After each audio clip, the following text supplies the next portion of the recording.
છોટાઉદેપુર જિલ્લામાં હાલ ડીઝલની ભારે અછતને કારણે ખેડૂતોની હાલત કફોડી બની છે. તો ખેતીની સિઝન ટાણે જ જિલ્લાના પેટ્રોલ પંપ પર ડીઝલ ખૂટી પડતા જગતનો તાત ભારે હાલાકીનો સામનો કરી રહ્યો છે. તો ક્યાંક લાંબી લાઈનો લાગી છે, તો ક્યાંક ધક્કા ખાવાનો વારો આવતા ખેડૂતો ડીઝલના એક એક ટીપા માટે ગામડે ગામડે ભટકવા મજબૂર બન્યા છે. ત્યારે કયા વિસ્તારમાં કેવો છે માહોલ, જોઈએ વિસ્તારથી. નમસ્કાર દર્શક મિત્રો, બેસ 90 ન્યૂઝમાં આપની સાથે હું છું નેહા પટેલ. છોટાઉદેપુર જિલ્લાના નસવાડી તાલુકામાં ડીઝલની તંગીને કારણે ખેડૂતો ભારે પરેશાન બન્યા છે.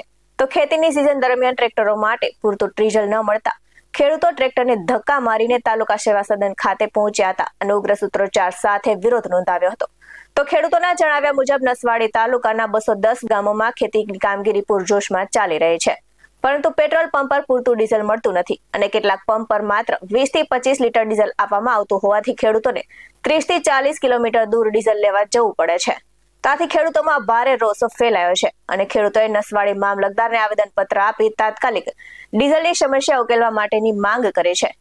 તો છોટાઉદેપુર જિલ્લાના નસવાડી તાલુકાના સેવા સદનમાં કેવો હતો માહોલ અને શું કરી રજૂઆત, તેના પર કરીએ નજર. અત્યારે ડીઝલ પેટ્રોલની તંગીના કારણે અમારા ખેડૂતોને પૂરતા પ્રમાણમાં ડીઝલ આપવામાં આવતો નથી અને ડીઝલ લેવા માટે ખેડૂતોને પેટ્રોલ પંપ સુધી બોલાવવામાં આવે છે. તો અને ત્યાં આવતા બી એમને 1000 કે 2000 નું ડીઝલ આપવામાં આવે છે. તો એમાંથી જે અડધું તો રસ્તામાં જ પડી જાય છે. તો ખેડૂત ખેતરમાં જઈને કામ કેટલું કરશે અને સમય બી વળફાય છે. તો આ તબક્કે મારે એ કહેવું છે કે નાની મોટી તકલીફો આવ્યા કરશે તો સરકારની જવાબદારી છે કે ખેડૂતોને પૂરતા પ્રમાણમાં ડીઝલ મળવું જોઈએ. ખેડૂતોને આવો નાનો મોટો પ્રશ્ન નહીં આવતો હોય, ખેડૂતોને બી અતિવૃષ્ટિ, અનાવૃષ્ટિ, વાવાઝોડું, કમોસમી વરસાદ, ઘણી બધી તકલીફો વેઠવી પડે છે. તેમ છતાં પણ ખેડૂત રાત દિવસ મહેનત કરીને આખા દેશને અનાજ પૂરું પાડે છે.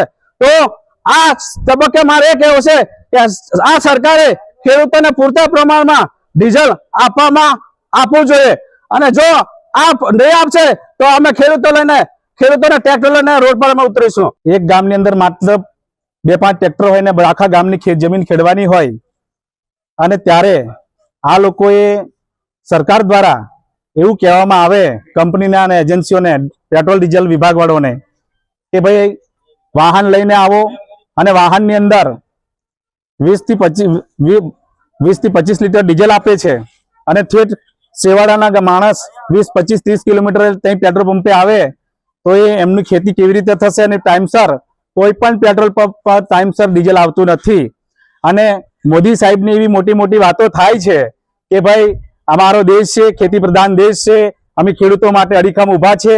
તમે એક પણ સવાલનો, અમારા ખેડૂતોની જે લાગણી ને માંગણીનો તમે એક પણ પ્રશ્નનો સોલ્યુશન લાવી શક્યા નથી અને નેતાઓના કાફલા લઈને ફરતા હોય છે. એમની જયારે રેલીઓ નીકળતી હોય, એમની ત્યારે ડીઝલ વેડફવામાં આવે અને મોદી સાહેબ એવું કહે ત્યાંથી બેસીને કે ભાઈ તમે ડીઝલ માપે વાપરો.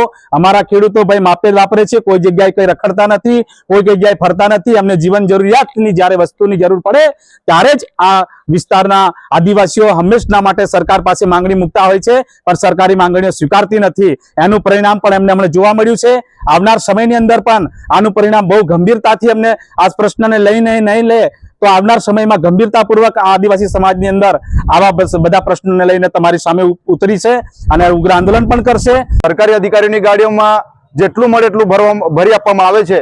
અમે જોયું છે, ગઈકાલે રાત્રે પણ અમારી ધ્યાનમાં આવેલું છે. ત્યારે એમને તો કોઈ લિમિટ નથી, એમને પૂરા પ્રમાણમાં એમને ડીઝલ આપવામાં આવે છે. તો આ ખેડૂત સાથે આટલો બધો ભેદભાવ ને અન્યાય કેમ? આ ભારત દેશ કૃષિ પ્રધાન દેશ છે. દેશથી જ બધું અર્થતંત્ર, ખેતીથી જ બધું અર્થતંત્ર ચાલે છે. તો અમારી લાગણી ને માંગણી એવી છે કે ખેડૂત ખૂબ હેરાન થઈ રહેલો છે નસવાડી તાલુકામાં. તો આમને પૂરતા પ્રમાણમાં ડીઝલ મળે એવી આજરોજ અમે મામલતદાર શ્રીને રજૂઆત કરી છે. તો બીજી તરફ છોટાઉદેપુર જિલ્લાના જ બોડેલી તાલુકાના ચમામલી ગામે આવેલા પેટ્રોલ પંપ પર ખેડૂતોની લાંબી કતારો જોવા મળી હતી અને ખેડૂતોનો આક્ષેપ છે કે પંપ પર પૂરતું ડીઝલ હોવા છતાં મર્યાદિત લોકોને જ ડીઝલ આપવામાં આવી રહ્યું છે. તો કેટલાક ખેડૂતોનું કહેવું છે કે ડીઝલ ભરેલી ગાડી પહોંચ્યા બાદ થોડા લોકોને ડીઝલ આપીને પંપ બંધ કરી દેવાયો હતો, જેને લઈને ખેડૂતોને રાતભર પેટ્રોલ પંપો પર લાઈનોમાં ઉભા રહેવા મજબૂર બન્યા છે. તો ખેતી આધારિત જિલ્લામાં ડીઝલની અછત હવે ખેડૂતો માટે મોટી ચિંતા બની છે. તો ચોમાસું નજીક હોવાથી ખેતી કામો અટકી ન જાય તે માટે ખેડૂતો તંત્ર સામે તાત્કાલિક ઉકેલની માંગ કરી રહ્યા છે. ત્યારે બોડેલી તાલુકાના ચમામલી ગામે પેટ્રોલ પંપ પર ડીઝલ માટે રાતભર હેરાન થતા ખેડૂતોએ શું કહ્યું સાંભળીએ. અત્યારે 5 વાગ્યાથી અમે અહીંયા પેટ્રોલ પંપ ઉપર છે. અમારા ખેડૂતોની એક જ માંગણી છે કે ભાઈ ગમે તે કરો, અમને ડીઝલ આપો. હવે સરકારને ખબર જ છે કે 15 થી 20 દિવસની અંદર નવી સિઝન ચાલુ થશે, વરસાદ ચાલુ થઈ જશે. એ પહેલા અમારે ખેતર તો તૈયાર કરવા જ પડશે. ખેતર તૈયાર કરશું તો જ આગળની ખેતી થવાની છે. તો દરેકને મારે પુરવઠા વિભાગના સાહેબ હોય કે પેટ્રોલ પંપના ગમે તે હોય, દરેકને એક જ વસ્તુ કહેવી છે કે ભાઈ અમને ગમે તેમ કરીને ડીઝલનો પુરવઠો પૂરો પાડો તો અમારે ખેડૂતોનું કામ આગળ ચાલે. આજે 5 વાગ્યાથી ખેડૂત અહીંયા બેઠો છે, ઘેરથી ક્યારનો નીકળ્યો હોય, 5 વાગ્યાથી અહીંયા છે. આ 10 સાડા 10 થવાયા છે. હજુ પરિસ્થિતિ એવા ને એવી છે, કોને ખાધું નથી ખાધું કઈ ખબર નથી. દરેક ખેડૂતની પરિસ્થિતિ આ છે. બીજી મહત્વની વસ્તુ એક પહેલો પ્રશ્ન કરું કે આપણા ઉદયપુર જિલ્લાના એક નેતાઓ, તાલુકા પંચાયત સદસ્ય, જિલ્લા પંચાયત સદસ્ય, ધારાસભ્ય હોય કે સંસદ સભ્ય હોય, દરેકને એક પ્રશ્ન છે કે તમે ખેડૂતો ઉપર જ તમે ચૂંટણી જીતા છો, તો અત્યારે ખેડૂતના તો પ્રશ્ન હલ કરો કે ભાઈ ખેડૂતો ડીઝલ નહીં મળે તો ખેતી કરશે કેવી રીતના. અને તમે કાલ ઉડીને એવું કહો છો કે ભાઈ અમારે બાકીના બધા સાચવવાના, કે ભાઈ રેતીની લીઝો વાળા હોય કે કન્સ્ટ્રક્શન વાળા એમને તમે પેટ્રોલ ડીઝલ આપો છો. હવે 1 મહિનાની અંદર તમે એમને બંધ કરીને એકવાર ખેડૂતોને આપો ને.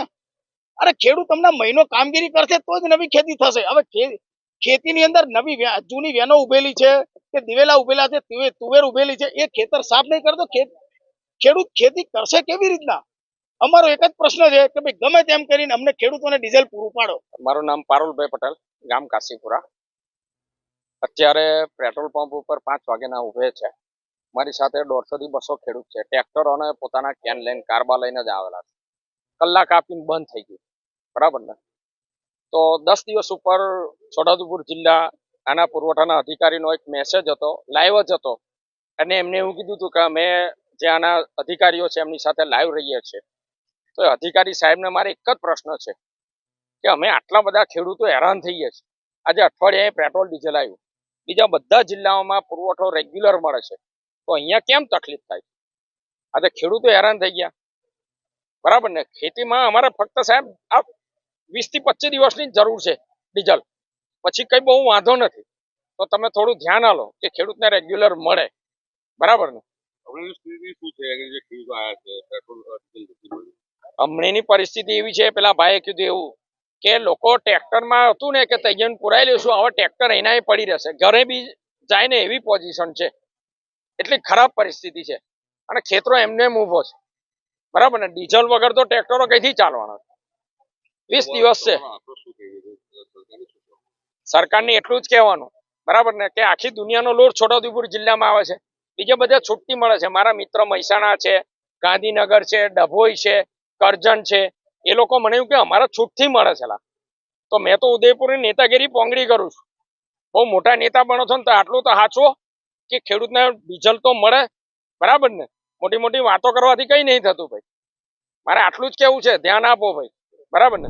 આવા જ વધુ અહેવાલ સાથે ફરી મળતા રહીશું. તમે અમારી YouTube ચેનલને સબસ્ક્રાઇબ કરવાનું, અમને Facebook અને Instagram પર ફોલો કરવાનું ભૂલશો નહીં. બાકી નવી અપડેટ્સ મેળવવા માટે આપ જોતા રહો BS9 TV ન્યૂઝ. નમસ્કાર.